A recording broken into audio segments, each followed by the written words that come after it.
Welcome to another video of Galway Film Centre's Guide to Virtual Production. Today I'll be outlining how we go about creating our green screen.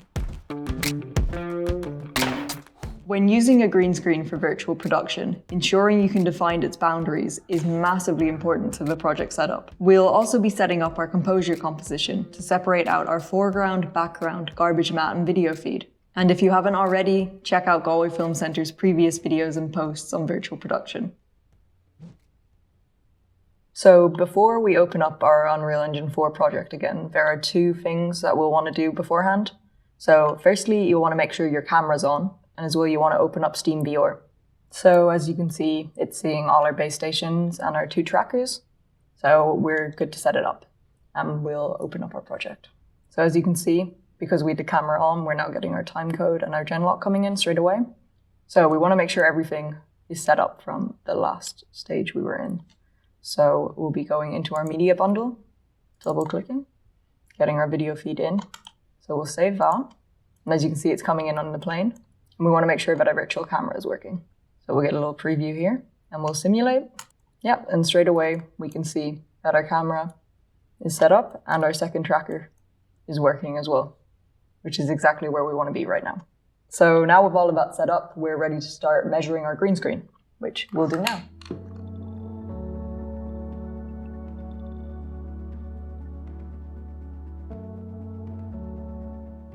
Right now is a good time to find out where the center of your green screen is and measure it from the world's origin. When using the HTC Vive tracker, the origin of the world is where the headset is during your room setup. We can also identify where the x-axis is by looking at the front and the back of the headset. So we outlined ours in tape for an extra reminder.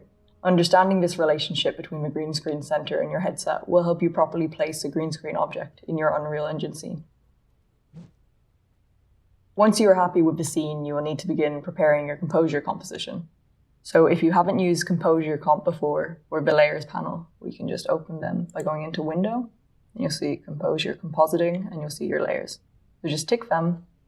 I like keeping them down here, just so they're visible at all times. For our Composure comp, we are following Andy Blondin's tutorial on YouTube titled Unreal Engine 4.25 Green Screen Keying and Composure. If you want an in-depth tutorial of this process, we would recommend following this tutorial. We can start off by just making our layers. You can create empty layer.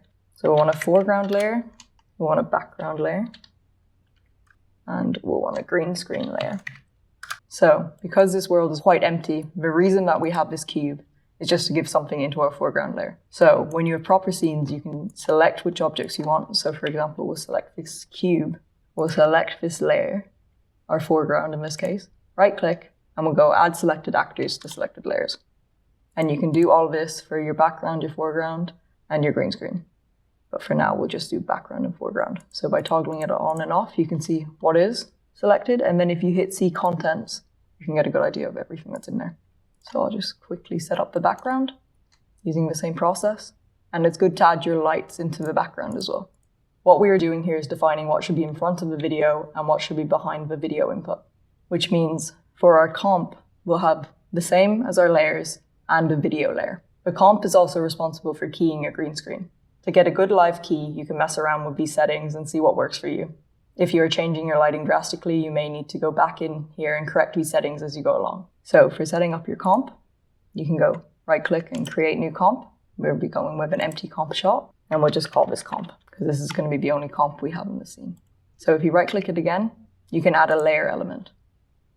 We'll need a CG matte. This will be for our green screen. So we'll name that the same as our layer, GS.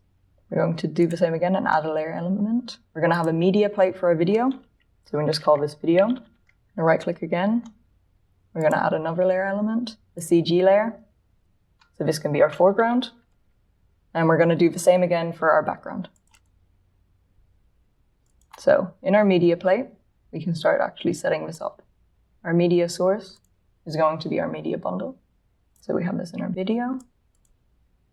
So we have our media plate, and then we can go and find our transform passes.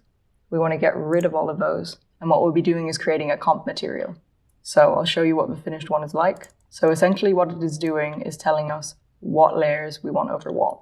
So as far as layers go, you have your foreground, your video, your background, and your green screen is just a mask that you use as a reference. And again, all of this Andy goes through in detail when he's creating it. So to do that, you'll be creating a texture, and then you can copy and paste them out to create each one and just add over nodes, like so. So with all of that set up, and you save that, you can add that here. Now that we have all of these added, you can see they're coming up in our world outliner. So what we might do first is just create a folder, call it comp, just for our organization, and we can throw everything in there. So with that, we can start setting up our video. Once you select your video, we can scroll down to input.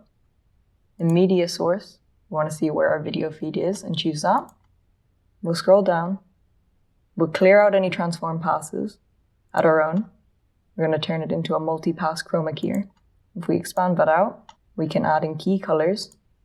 Hit this little plus here.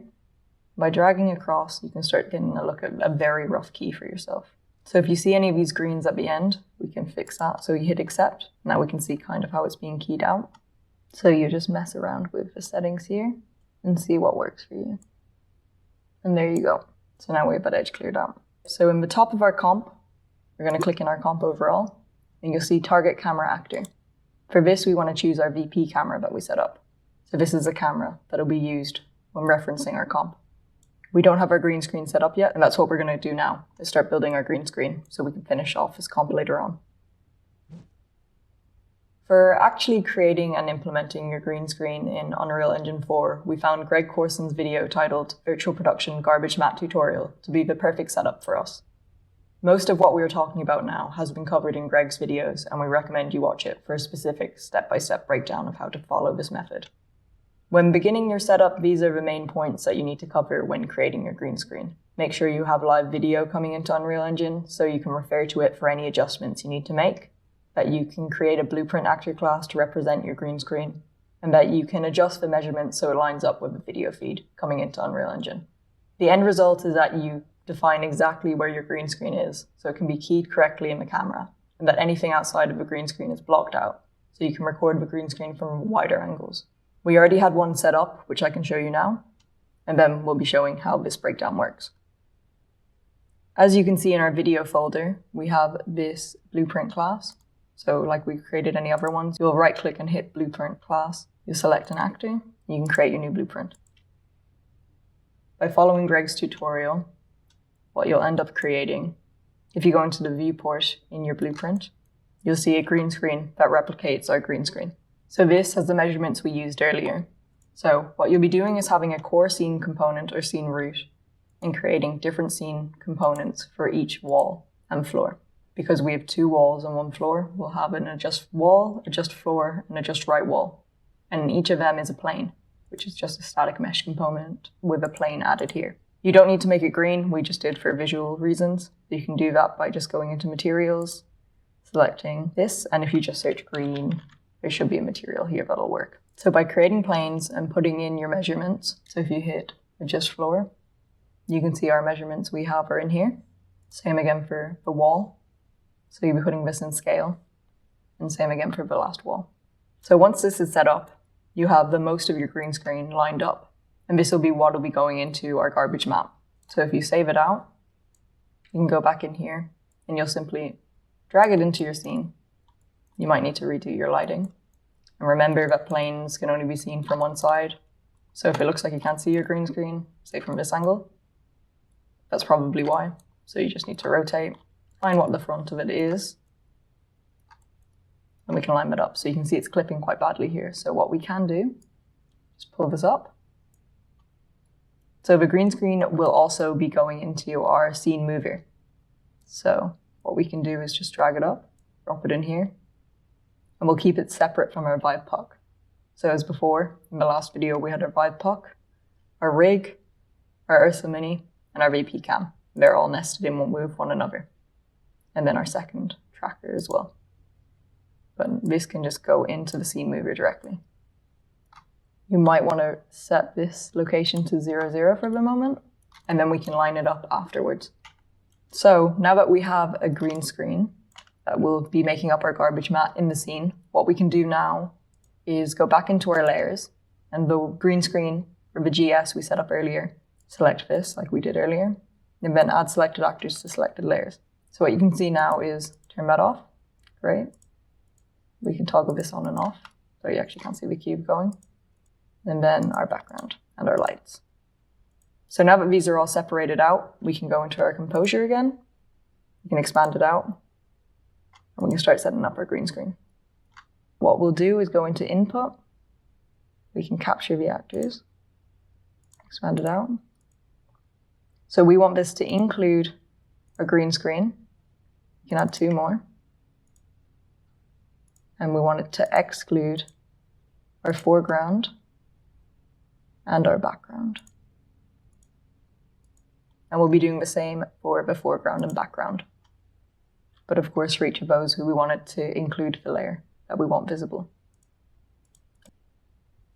So now we have all our capture actors set up for each layer. Go into them and make sure they're all correct. One other thing for the foreground layer, sometimes you need to search fog when you're in the details, and we want to turn it off. Sometimes the foreground can look washed out, and we don't want that. And then you X to clear all that. So next, as part of the comp, is just telling it where it wants to go. When you hit comp, you'll see empty. And what we need to do is go into our transform passes, expand this one out. You'll see this material. This is where we're going to drag this comp material. So just again, if you need to see it, this is how it should look. So we'll close this out. And what we'll be doing is dragging in this comp material just straight into here. Then you'll see it pop up here. But lastly, we want to send it to one of our outputs. For example, we'll do the background first. So we can send this to one of our recorders, for example. So if we click this, it'll open up here. And we'll go back into our video. And if you remember, when we were setting up our video inputs originally, we set up these outputs. So that's exactly what these are for.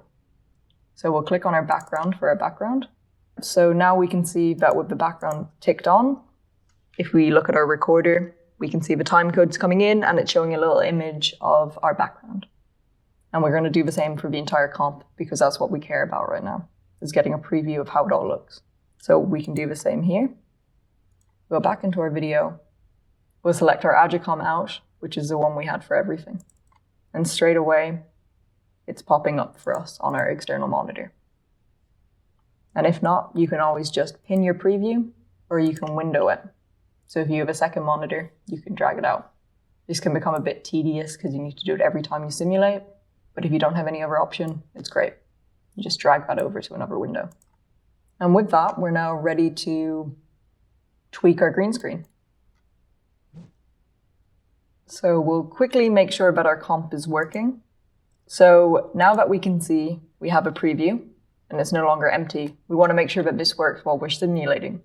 So we have this ticked, it's red, it's coming up in our external monitor, and we can hit play. So right now, we're trying to work out where exactly our camera is, and we can see it's here. As we can see, where it's located in the real world is that it should be on the front of our green screen. But right now it's behind it. And we can also see that the camera facing forwards should be facing this back wall. So we'll need to rotate it and move it based on the location. So firstly, we'll just rotate it so it's the right direction. So we just select the green screen itself. We can hit E just as quick tab for rotate. Hold shift to get it nice and even. We just want to go 90 degrees. So now it's facing the right direction, and we'll just simulate again.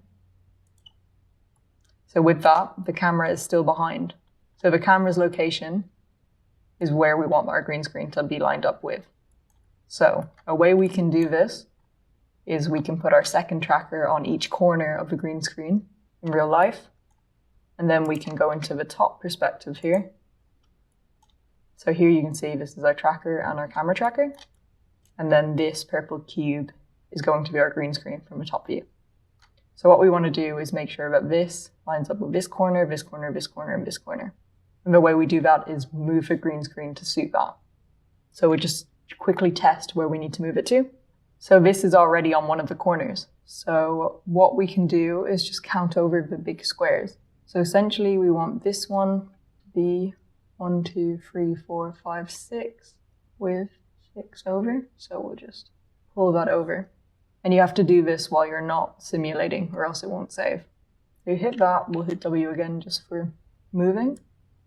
Okay, so we'll just do a quick test to see where that is. Okay, so it's quite close. So what we'll now do is move this to another corner and just check how it relates. So because the wall's curved anyways, it makes sense it's a bit in front. So what I might do is just pull it down a bit and just a tiny bit up. It doesn't need to be perfect because as you'll see, we'll be tweaking it. And then we can test this again. And what we might do now is just go back into our perspective. So when we start simulating, you can see that we now have a nice comp set up.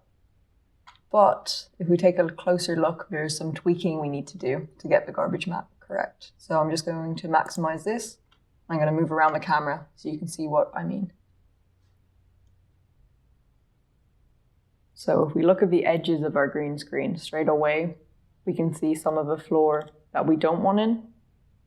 So we need to actually crop in our garbage mat or our green screen so that this is no longer included. So it's mainly along the bottom. As you can see, a tiny bit here needs to go in. And then once we go up top, you can see it's just some white spots, but that's fine. And there aren't any lights in show. So it's just the sides and mainly the bottom that needs to go in.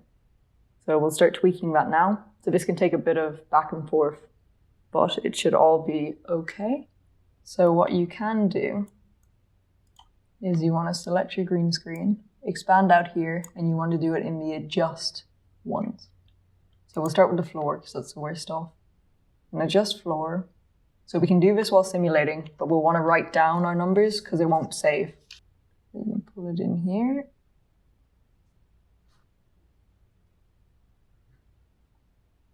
So I'm happy with all of those numbers, so I'm just going to write them all down.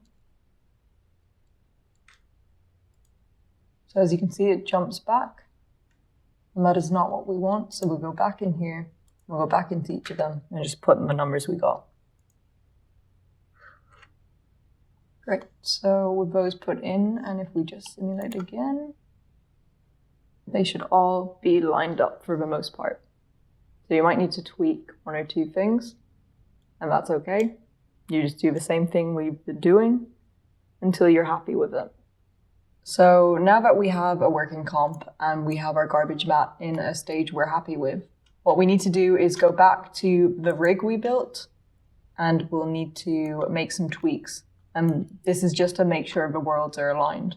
So the way we can see this straight away is that if we go and simulate, so if you look at the second tracker we set up and our real world tracker, these should be aligned. You can also see the horizon line is a bit off. So we need to go into the rig we built. So if we click on it here, look down. So we see our entrance people, pitch, yaw, roll. We need to tweak these so that these are aligned. So this will take a bit of back and forth. So the idea is that you get it right from one angle first, and that should get you pretty close. And then we can look at it from another perspective to see if it actually holds up.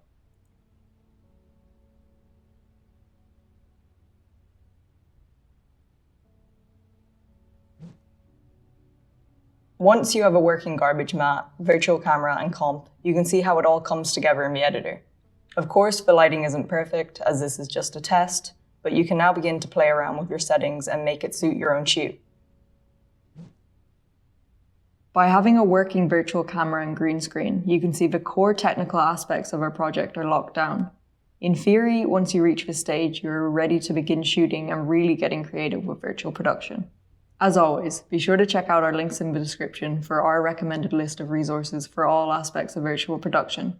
We'd like to thank our partners, Screen Talent Europe and Galway 2020 for making all of this possible. In the next video, we'll be covering all aspects of filming. From recording outputs to using Unreal Engine Take Recorder and Sequencer, we'll be showing you all the tools available that may suit your needs. Thanks for watching. We'll see you next time for even more virtual production. Oh, and don't forget to save your projects.